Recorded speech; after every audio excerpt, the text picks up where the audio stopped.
ራስህን አሻሽል። ከአንድ ከ20 ዓመት ወጣት ጋር ተቀምጠህ ሳለ ልጁ የራሱ የሆነ መመሪያ፣ አመክንዮ እና አስተሳሰብ እንዳለው ትረዳለህ። ከዚያም 30 ዓመት ሲሞላው አብረኸው ሆንክና ከ10 ዓመት በፊት እንደነበረው እንዳለና ምንም እንዳልተሻሻለ አየህ። ሌሎች ደግሞ በእርግጥም ከህይወታቸው እየተጠቀሙ እንደሆነ ትረዳለህ።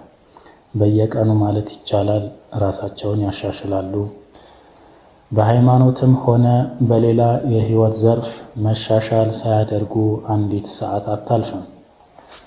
ራስን በማሻሻል ረገድ የተለያዩ አይነት ሰዎች ሁኔታ ማወቅ የምትፈልግ ከሆነ ስለ ቀጣዮቹ ነገሮች አስብ። የሳተላይት ቴሌቪዥኖች መመልከት የሚወድ ሰው አለ። ጠቅላላ እውቀትና አእምሮን ለማሳደግ የሚረዳው ጠቃሚ ውይይት በማዳመጥ ከሌሎች ልምድ ይቀስማል። የክርክርና የማሳመን ሙያ ይማርበታል። ቋንቋውና ግንዛቤውን ያዳብርበታል። በሌላ በኩል በዚሁ የሳተላይት ቴሌቪዥን ስለተበላሸ የፍቅር ታሪክ የሚተርክ ድራማ፣ አስፈሪ ፊልም ወይም ከገሃዱ ዓለም ምንም አይነት ግንኙነት የሌላቸው እርባና ቢስ ተከታታይ ፊልሞች የማያመልጠው ሰው አለ።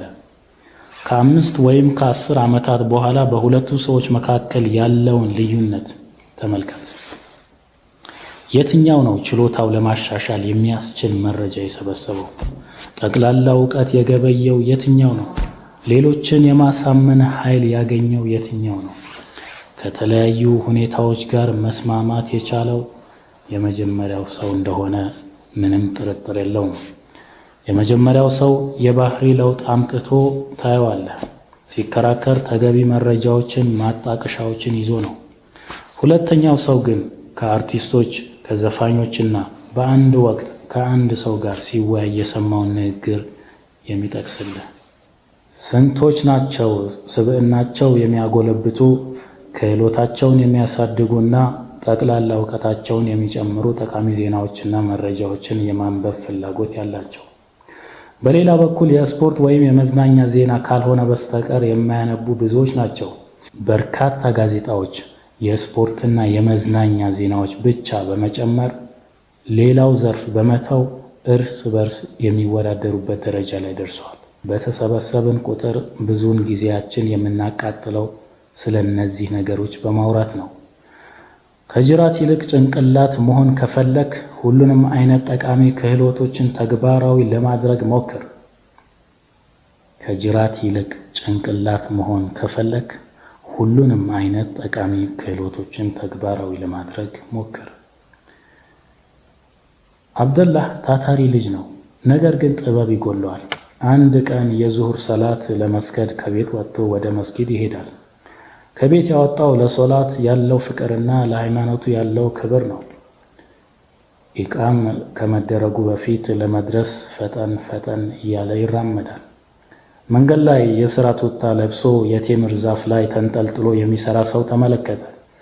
አብደላህ በመገረም ለራሱ እንዲህ ሲል አሰበ፣ ይህ ሰው ማን ነው?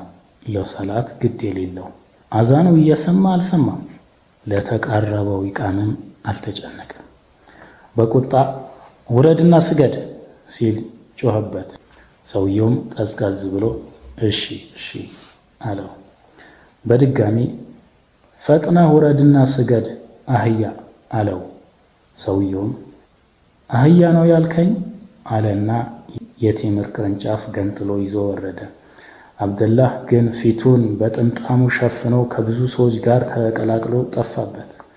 ሰውየውም በንዴት ሶላቱን ሰግዶ ቤት ገብቶ ትንሽ አረፍ ካለ በኋላ ወደ ስራው ተመለሰ። 10 ላይ አብደላህ በድጋሚ ወደ መስጊድ ሲሄድ ሰውየው አሁንም ስራ ላይ ነው። ዘዴውን ቀየረና አሰላሙ አለይኩም እንዴት ነህ ወንድሜ አለው። ሰውየውም አልሐምዱሊላህ ደህና ነኝ በማለት መለሰ። እስኪ መልካም ዜና ንገረኝ፣ ዘንድሮ የቴምር ምርት እንዴት ነው አለው። አልሐምዱሊላህ ጥሩ ነው አለ። አብደላህም አላህ ስኬትህን ያጎናጽፍህ፣ ሕይወትህን የተቃና ያድርግልህ፣ ጤናህን ይስጥህ፣ የልፋትህን ዋጋ አይንፈግህ አለው። ሰውየውም በተደረገለት ያልታሰበ ዱዓ በጣም በመደሰት አሚን አሚን አለ። ከዚያም በስራ በጣም በመጠመድህ የአሱርን ሰላት የሰማህ አይመስለኝም። አዛን ተደርጎ ኢቃም ተቃርቧል። ወርደህ ትንሽ አረፍ በልና ወደ ሶላት ሂድ። ሶላት በኋላ ወደ ስራ ትመለሳለህ። አላህ ሪዝቅህን ያስፋልህ አለው። ሰውየውም ኢንሻአላህ አለና ከዛፉ ወረደ። ሞቅ ያለ ሰላምታ ካቀረበለት በኋላ በዚህ ጥሩ ባህሪህ ላመሰግንህ ወዳለሁ። ዙሁር ላይ አንድ ጋጣ ወጥ እንዴት እንደሰደበኝ ልነግርህ አልችልም። አህያ አለኝ። ባገኘውና ትክክለኛው አህያ ማን እንደሆነ ባሳየው ደስ ይለኝ ነበር አለው። ውጤቱ እንመልከት። አንተ ለሰዎች ያለህ አቀራረብ እነሱ ላንተ የሚኖራቸው አቀራረብ ይወስናል። አንተ ለሰዎች ያለህ አቀራረብ እነሱ ላንተ የሚኖራቸው አቀራረብ ይወስናል። ለፈሰሰ ወተት አታልቅስ። አንዳንድ ሰዎች ያደጉበትና በሰዎች ዘንድ የሚታወቁበትን ባህሪ በጭራሽ ሊቀየር አይችልም ብለው ያስባሉ። ለዚህ አስተሳሰብም እጅ ይሰጣሉ። አንድ ሰው ቁመቱና የቆዳ ቀለሙን መቀየር ላለመቻሉ እጅ እንደሚሰጥ ሁሉ ማለት ነው። ብልህ ሰው ግን ባህሪው መቀየር ምናልባትም ልብስ የመቀየር ያህል ቀላል ነው ብሎ ያስባል። ባህሪያችን አንዴ ከፈሰሰ እንደማይታፈሰው ውሃ ወይም ወተት አይደለም። ይልቁንም ሁሉም በቁጥጥራችን ስር ነው ያለው። የምናሻሽልበት ዘዴም አለ። ኢብን ሐዝም ተውቅ አልሐማማህ በተሰኘው መጽሐፋቸው ላይ የአንድን ስፔናዊ ነጋዴ ታሪክ አስፍረዋል። በእሱና በአራት ነጋዴዎች ጓደኞቹ መካከል አላስፈላጊ ውድድር ተፈጠረና ጠሉት። እናም ሊያሳብዱት ፈለጉ። አንድ ቀን ጠዋት ላይ ነጭ ጥምጣም ለብሶ ወደ ሥራ ቦታው እየሄደ ነበር። ከአራቱ ነጋዴዎች አንዱ መንገድ ላይ አገኘው። ጥምጣሙን ተመለከተና ይህ ቢጫ ጥምጣም እንዴት ያምራል አለው። ሰውየውም ዓይንህ አያይም እንዴ? ይህ ጥምጣም ነጭ ነው አለው። አይ ቢጫ ነው፣ ግን በጣም ያምራል በማለት መለሰለት። ትንሽ እንደተጓዘ ሁለተኛው ሰው አገኘ። ሰላምታ ከተለዋወጡ በኋላ ዛሬ በጣም አምሮብሃል፣ ልብሶችህ አሪፍ ናቸው፣ በተለይ ይህ አረንጓዴው ጥምጣም አለው። ሰውየውም ጥምጣሙ እኮ ነጭ ነው አለው። አይ አረንጓዴ ነው አለው። ነጭ ነው፣ ዞር በል ከፊት ያለው። ነጋዴው የተጓዘ ጥምጣሙ ነጭ መሆኑን ለማረጋገጥ አሁንም ይመለከተዋል።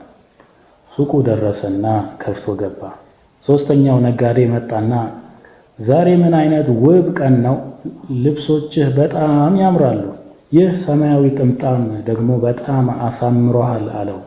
ሰውየውም ቀለሙን ለማረጋገጥ ዓይኑን አሽቶ ጥምጣሙን ተመለከተና ውድ ወንድሜ ጥምጣሙ ነጭ ነው አለው። እሱስ ሰማያዊ ነው፣ ዋናው ነገር አምሮብሃል፣ ስለዚህ አትጨነቅ አለውና ሄደ። ሰውየውም ድጋሚ ቀለሙን ለማረጋገጥ ጥምጣሙን እየተመለከተ ነጭ ነው እያለ መጮህ ጀመረ። ሱቅ ውስጥ ተቀምጦ ዓይኑን ከጥምጣሙ ላይ ማንሳት አልቻለም። አራተኛው ነጋዴ መጥቶ ሰላም ካለው በኋላ ማሻአላህ ይህ ቀይ ጥምጣም የት ነው የገዛኸው ሲል ጠየቀው። ሰውየውም ጥምጣሜ ሰማያዊ ነው በማለት ጮኸ። እረ እሱስ ቀይ ነው አለው። ሰውየውም አይደለም አረንጓዴ ነው፣ አይደለም ነጭ ነው፣ አይደለም ሰማያዊ ነው ወይም ጥቁር ነው በማለት እየጮኸ ይስቃል። እንደገና እያለቀሰ መዝለል ጀመረ። ኢብኑ ሐዝም ሲናገሩ ከዚህ በኋላ ይህ ሰው አእምሮን ስቶ በስፔን ጎዳናዎች ላይ ሲንከራተት አየው ነበር። ልጆቹም ድንጋይ ይወረውሩበት ነበር። እነዚህ አራት ሰዎች ክህሎታቸውን በመጠቀም የሰውየውን ባህሪ ብቻ ሳይሆን አእምሮውንም መቀየር ችለዋል። ታዲያ አንድ ሰው ከጌታው ጋር ለመቃረብ የሚያስችሉትን በወህይ የተደገፈና የተሞከረ ክህሎቶች እንዴት ተግባራዊ ማድረግ አይችልም? ያገኘኸውን ማንኛውም ጥሩ ክህሎት ተግባራዊ አድርግ፣ ደስተኛ ትሆናለህ። አልችልም ካልከኝ ቢያንስ ሞክረው እልሃለሁ። እንዴት እንደሚደረግ አላውቅም ካልክ ማወቅ ትችላለህ እልሃለሁ። ነቢዩ ሰለላሁ ዐለይሂ ወሰለም እውቀት የሚገኘው በትምህርት ብቻ ነው፣ ምህረት አድራጊነት የሚገኘው በመታገስ ብቻ ነው ብለዋል። አንድ አመለካከት መውሰድ እንችላለን። ጀግና ማለት ክህሎቱን ለማሻሻል ከአቅሙ በላይ የሚጥር ሰው ነው። ከራሱ አልፎ የሌሎችን ክህሎት ለማሻሻል ይጥራል። የአንዳንድ ሰዎች ውይይት በጥል የሚጠናቀቀው ለምንድን ነው? በሌሎች ሰዎች የሚደረግ ተመሳሳይ አጀንዳ ያለ ውይይት ለምን በጥሩ ሁኔታ ይጠናቀቃል? ይህ ከውይይት ክህሎት ጋር የተገናኘ ነው። አንድ ተመሳሳይ ኹጥባ ሁለት ሰዎች ሊያቀርቡት ይችላሉ። የመጀመሪያው ሰው ሲያቀርብ አድማጭ ያዛጋል፣ ያንቀላፋል፣ ምንጣፍ ይነካካል፣ ወዲህና ወዲያ ያያል። ሁለተኛው ሰው ሲያቀርብ ግን ሁሉም ሰው ቀጥ ብሎ ኹጥባውን በትኩረት ያዳምጣል። ይህ የአንደበተ ርቱዕነት ክህሎት ውጤት ነው። በአንድ ስብሰባ ላይ አንደኛው ሲናገር ሁሉም ሰው በትኩረትና በጥሞና ይከታተለዋል። ሌላኛው ሲናገር ግን እርስ በርስ ስለሌላ ጉዳይ ያወራሉ፣ ወይም ሞባይላቸውን ከፍተው የጽሑፍ መልእክት ያነባሉ። ለምን ይመስላችኋል? ይህ ንግግር የማወቅ ክህሎት ውጤት ነው። ለምንድን ነው አንዱ አስተማሪ በትምህርት ቤት ግቢ ውስጥ ሲንቀሳቀስ በርካታ ተማሪዎች ዙሪያውን የሚከቡት? አንዱ ጥያቄ ይጠይቀዋል፣ ምክር የሚጠይቀውም አለ። ሌላው ደግሞ ስለ ገጠመው ችግር ያወያየዋል። ቢሮ ውስጥ ቁጭ ብሎ ተማሪዎቹ እንዲገቡ ቢፈቅድላቸው ክፍሉ በተማሪዎች በተሞላ ነበር። ምክንያቱም ሁሉም ተማሪ እሱን ማናገር ይፈልጋል። በሌላ በኩል ሌላኛው አስተማሪ በትምህርት ቤቱ ቅጥር ግቢ ውስጥ ሲንቀሳቀስ ማንም አይከተለውም፣ ሁሌም ብቻው ነው። ችግሩን ሊያወያየው የሚፈልግ ሰው የለም። ፀሐይ ከወጣች ጀምሮ እስክትገባ ድረስ ቢሮውን ከፍቶ ቢቀመጥ ወደ እርሱ ቢሮ ዝር የሚል ሰው የለም። ለምን? ይህ የተግባቢነት ክህሎት ውጤት ነው። አንድ ሰው ወደ አንድ ስብሰባ ሲገባ ሁሉም ሰው ፈገግ ይላል፣ እሱን በማየቱ ይደሰታል። አጠገቡ ለመቀመጥ የማይፈልግ ሰው የለም። ሌላኛው ሲገባ ግን ደረቅ ሰላምታ ነው የሚሰጠው። ተነስቶ የሚያስቀምጠው ወይም ከጎኔ ተቀመጥ የሚለው ሰው አያገኝም። ለምን? ይህ ሰዎችን የመማረክና በእነሱ ላይ ተጽዕኖ የማሳደር ውጤት ነው። ለምንድን ነው አንድ አባት ወደ ቤት ሲመጣ ልጆቹ በደስታ የሚፈነድቁት? ሌላኛው አባት ሲመጣ ግን ልጆቹ ዘወር ብለው አያዩትም። ይህ ከልጅ አያያዝ ክህሎት ጋር የተያያዘ ነው። ሰዎች ከሰዎች ጋር ባላቸው የሁለትዮሽ ግንኙነት ይለያያሉ። ከሰዎች ዘንድ የሚያገኙትን ተቀባይነትም የዚያኑ ያህል ይለያያል። በሰዎች ላይ ተጽዕኖ ማሳደርና ፍቅራቸውን ማግኘት በጣም ቀላል ነው። ይህን የምለው እያጋነንኩ አይደለም። ራሴ ስለሞከርኩትና የሰዎችን ልብ ማግኘት ቀላል ሆኖ ስላገኘሁት ነው። እኛ ከሰዎች ጋር ያለንን ግንኙነት የማሳመር ጽኑ ፍላጎት እስካለን ድረስ፣ ራሳችንን ማሰልጠን እስከፈለግን ድረስ ነገሩ ቀላል ነው። እኛ አስተዋልነውም አላስተዋልነውም ሰዎች በአቀራረባችን ተጽዕኖ ውስጥ ይወድቃሉ። እነዚህን ጥበባት ስንጠቀምባቸው የተፈጥሯችን አንድ አካል ይሆናሉ። ችላ ብለን ተግባራዊ ባላደረግናቸው ጊዜም ሌሎች ያስተውሏቸዋል። ሰዎችን አጥተህ ገንዘብ አትያዝ፣ ሰዎችን መያዝ ገንዘብ ለመያዝ ይረዳሃልና። ለእርሶ በጣም ተወዳጁ ሰው ማን ነው? እያንዳንዱ ሰው እኔን በጣም ይወደኛል ብሎ እንዲያስብ አድርገህ ከቀረብከው ከሰዎች ጋር ለመግባባት የሚያስችሉ ክህሎቶችን በመጠቀም ረገድ ብቁ ሆነሃል ማለት ነው። ለምሳሌ እናትህን መቅረብ ያለብህ በጣም በአክብሮትና እንደዚህ በጥሩ ሁኔታ ማንንም ቀርበህ እንደማታውቅ እስከምታስብ ድረስ መሆን አለበት። አባትህን፣ ሚስትህን፣ ልጆችህንና ጓደኞችህንም በተመሳሳይ መንገድ መቅረብ አለብህ። በእርግጥም ለአንድ ቀን ብቻ ያገኘኸውን ሰው ለምሳሌ ባለሱቁ ወይም የታክሲ ሹፌር ቢሆንም ተመሳሳይ ባህሪ ነው ማሳየት ያለብህ። ሰዎች በጣም ይወዱኛል የሚል ስሜት እንዲያድርባቸው ካደረግ እነሱ በጣም የሚወዱ ሰው ትሆናለህ። ራስህን አሻሽል። ከአንድ ከ20 ዓመት ወጣት ጋር ተቀምጠህ ሳለ ልጁ የራሱ የሆነ መመሪያ፣ አመክንዮ እና አስተሳሰብ እንዳለው ትረዳለህ። ከዚያም 30 ዓመት ሲሞላው አብረኸው ሆንክና ከ10 ዓመት በፊት እንደነበረው እንዳለና ምንም እንዳልተሻሻለ አየህ። ሌሎች ደግሞ በእርግጥም ከህይወታቸው እየተጠቀሙ እንደሆነ ትረዳለህ። በየቀኑ ማለት ይቻላል ራሳቸውን ያሻሽላሉ። በሃይማኖትም ሆነ በሌላ የህይወት ዘርፍ መሻሻል ሳያደርጉ አንዲት ሰዓት አታልፍም። ራስን በማሻሻል ረገድ የተለያዩ አይነት ሰዎች ሁኔታ ማወቅ የምትፈልግ ከሆነ ስለ ቀጣዮቹ ነገሮች አስብ። የሳተላይት ቴሌቪዥኖች መመልከት የሚወድ ሰው አለ። ጠቅላላ እውቀትና አእምሮን ለማሳደግ የሚረዳው ጠቃሚ ውይይት በማዳመጥ ከሌሎች ልምድ ይቀስማል። የክርክርና የማሳመን ሙያ ይማርበታል። ቋንቋውና ግንዛቤውን ያዳብርበታል።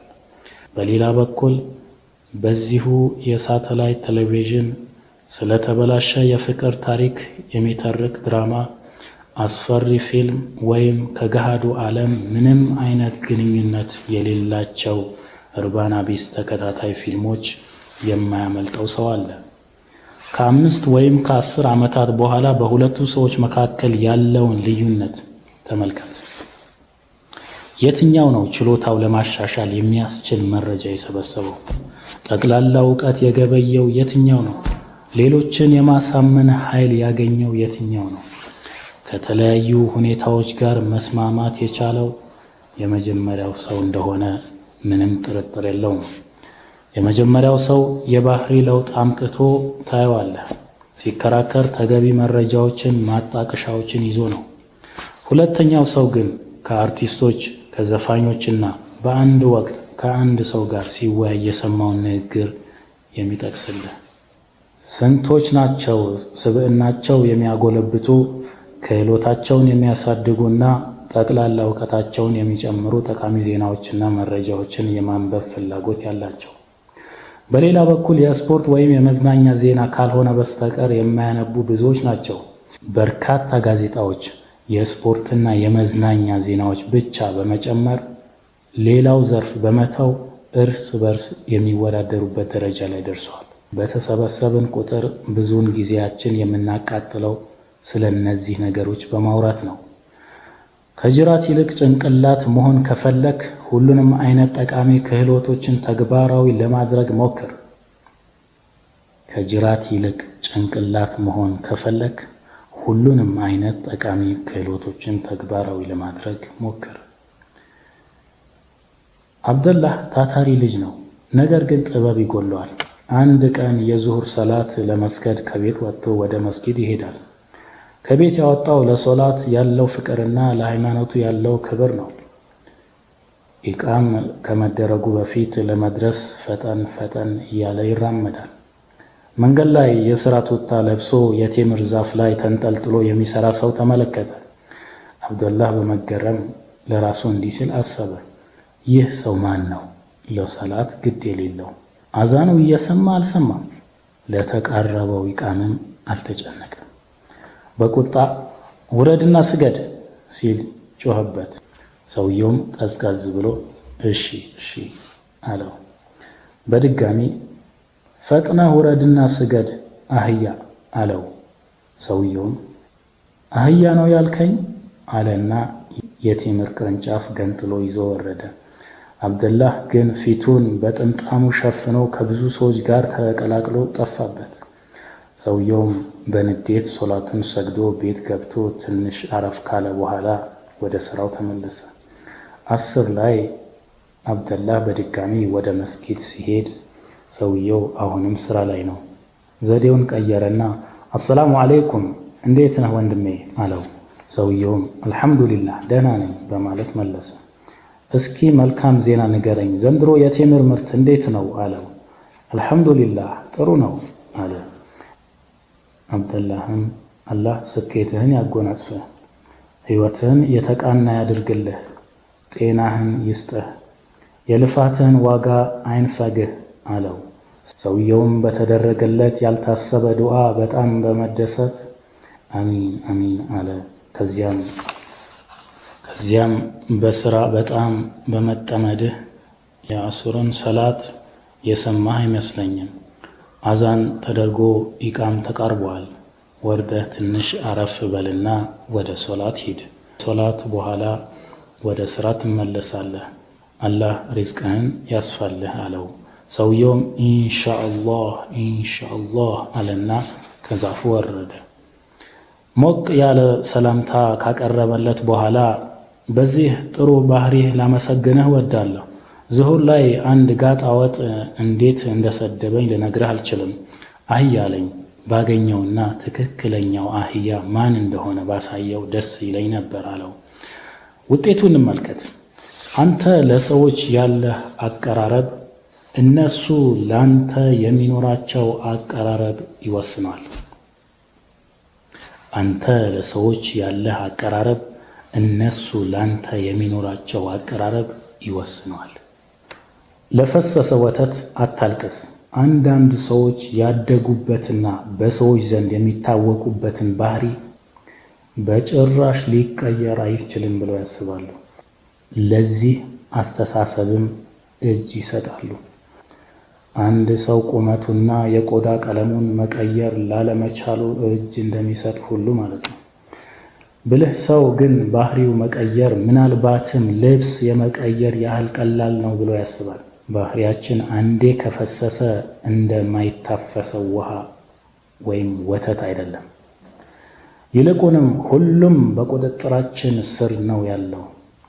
የምናሻሽልበት ዘዴም አለ።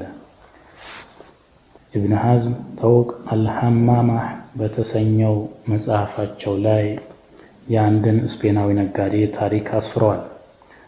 በእሱና በአራት ነጋዴዎች ጓደኞቹ መካከል አላስፈላጊ ውድድር ተፈጠረና ጠሉት። እናም ሊያሳብዱት ፈለጉ። አንድ ቀን ጠዋት ላይ ነጭ ጥምጣም ለብሶ ወደ ሥራ ቦታው እየሄደ ነበር። ከአራቱ ነጋዴዎች አንዱ መንገድ ላይ ያገኘው። ጥምጣሙን ተመለከተና ይህ ቢጫ ጥምጣም እንዴት ያምራል አለው። ሰውየውም ዓይንህ አያይም እንዴ? ይህ ጥምጣም ነጭ ነው አለው። አይ ቢጫ ነው ግን በጣም ያምራል በማለት መለሰለት። ትንሽ እንደተጓዘ ሁለተኛው ሰው አገኘ። ሰላምታ ከተለዋወጡ በኋላ ዛሬ በጣም አምሮብሃል፣ ልብሶችህ አሪፍ ናቸው፣ በተለይ ይህ አረንጓዴው ጥምጣም አለው። ሰውየውም ጥምጣሙ እኮ ነጭ ነው አለው። አይ አረንጓዴ ነው አለው። ነጭ ነው፣ ዞር በል ከፊት ያለው። ነጋዴው የተጓዘ ጥምጣሙ ነጭ መሆኑን ለማረጋገጥ አሁንም ይመለከተዋል። ሱቁ ደረሰና ከፍቶ ገባ። ሶስተኛው ነጋዴ መጣና ዛሬ ምን አይነት ውብ ቀን ነው፣ ልብሶችህ በጣም ያምራሉ፣ ይህ ሰማያዊ ጥምጣም ደግሞ በጣም አሳምሮሃል አለው። ሰውየውም ቀለሙን ለማረጋገጥ ዓይኑን አሽቶ ጥምጣሙን ተመለከተና ውድ ወንድሜ ጥምጣሙ ነጭ ነው አለው። እሱስ ሰማያዊ ነው፣ ዋናው ነገር አምሮብሃል፣ ስለዚህ አትጨነቅ አለውና ሄደ። ሰውየውም ድጋሚ ቀለሙን ለማረጋገጥ ጥምጣሙን እየተመለከተ ነጭ ነው እያለ መጮህ ጀመረ። ሱቅ ውስጥ ተቀምጦ ዓይኑን ከጥምጣሙ ላይ ማንሳት አልቻለም። አራተኛው ነጋዴ መጥቶ ሰላም ካለው በኋላ ማሻአላህ ይህ ቀይ ጥምጣም የት ነው የገዛኸው ሲል ጠየቀው። ሰውየውም ጥምጣሜ ሰማያዊ ነው በማለት ጮኸ። እረ እሱስ ቀይ ነው አለው። ሰውየውም አይደለም አረንጓዴ ነው፣ አይደለም ነጭ ነው፣ አይደለም ሰማያዊ ነው ወይም ጥቁር ነው በማለት እየጮኸ ይስቃል። እንደገና እያለቀሰ መዝለል ጀመረ። ኢብኑ ሐዝም ሲናገሩ ከዚህ በኋላ ይህ ሰው አእምሮን ስቶ በስፔን ጎዳናዎች ላይ ሲንከራተት አየው ነበር። ልጆቹም ድንጋይ ይወረውሩበት ነበር። እነዚህ 4 ሰዎች ክህሎታቸውን በመጠቀም የሰውየውን ባህሪ ብቻ ሳይሆን አእምሮውንም መቀየር ችለዋል። ታዲያ አንድ ሰው ከጌታው ጋር ለመቃረብ የሚያስችሉትን በወህይ የተደገፈና የተሞከረ ክህሎቶች እንዴት ተግባራዊ ማድረግ አይችልም? ያገኘኸውን ማንኛውም ጥሩ ክህሎት ተግባራዊ አድርግ፣ ደስተኛ ትሆናለህ። አልችልም ካልከኝ ቢያንስ ሞክረው እልሃለሁ። እንዴት እንደሚደረግ አላውቅም ካልክ ማወቅ ትችላለህ እልሃለሁ። ነቢዩ ሰለላሁ ዐለይሂ ወሰለም እውቀት የሚገኘው በትምህርት ብቻ ነው። ምህረት አድራጊነት የሚገኘው በመታገስ ብቻ ነው ብለዋል።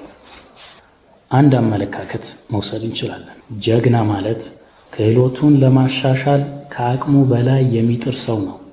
ከራሱ አልፎ የሌሎችን ክህሎት ለማሻሻል ይጥራል። የአንዳንድ ሰዎች ውይይት በጥል የሚጠናቀቀው ለምንድን ነው? በሌሎች ሰዎች የሚደረግ ተመሳሳይ አጀንዳ ያለ ውይይት ለምን በጥሩ ሁኔታ ይጠናቀቃል? ይህ ከውይይት ክህሎት ጋር የተገናኘ ነው። አንድ ተመሳሳይ ኹጥባ 2 ሰዎች ሊያቀርቡት ይችላሉ። የመጀመሪያው ሰው ሲያቀርብ አድማጭ ያዛጋል፣ ያንቀላፋል፣ ምንጣፍ ይነካካል፣ ወዲህና ወዲያ ያያል። ሁለተኛው ሰው ሲያቀርብ ግን ሁሉም ሰው ቀጥ ብሎ ኹጥባውን በትኩረት ያዳምጣል። ይህ የአንደበተ ርቱዕነት ክህሎት ውጤት ነው። በአንድ ስብሰባ ላይ አንደኛው ሲናገር ሁሉም ሰው በትኩረትና በጥሞና ይከታተለዋል። ሌላኛው ሲናገር ግን እርስ በርስ ስለሌላ ጉዳይ ያወራሉ፣ ወይም ሞባይላቸውን ከፍተው የጽሑፍ መልእክት ያነባሉ። ለምን ይመስላችኋል? ይህ ንግግር የማወቅ ክህሎት ውጤት ነው። ለምንድን ነው አንዱ አስተማሪ በትምህርት ቤት ግቢ ውስጥ ሲንቀሳቀስ በርካታ ተማሪዎች ዙሪያውን የሚከቡት? አንዱ ጥያቄ ይጠይቀዋል፣ ምክር የሚጠይቀውም አለ። ሌላው ደግሞ ስለ ገጠመው ችግር ያወያየዋል። ቢሮ ውስጥ ቁጭ ብሎ ተማሪዎቹ እንዲገቡ ቢፈቅድላቸው ክፍሉ በተማሪዎች በተሞላ ነበር። ምክንያቱም ሁሉም ተማሪ እሱን ማናገር ይፈልጋል። በሌላ በኩል ሌላኛው አስተማሪ በትምህርት ቤቱ ቅጥር ግቢ ውስጥ ሲንቀሳቀስ ማንም አይከተለውም፣ ሁሌም ብቻው ነው። ችግሩን ሊያወያየው የሚፈልግ ሰው የለም።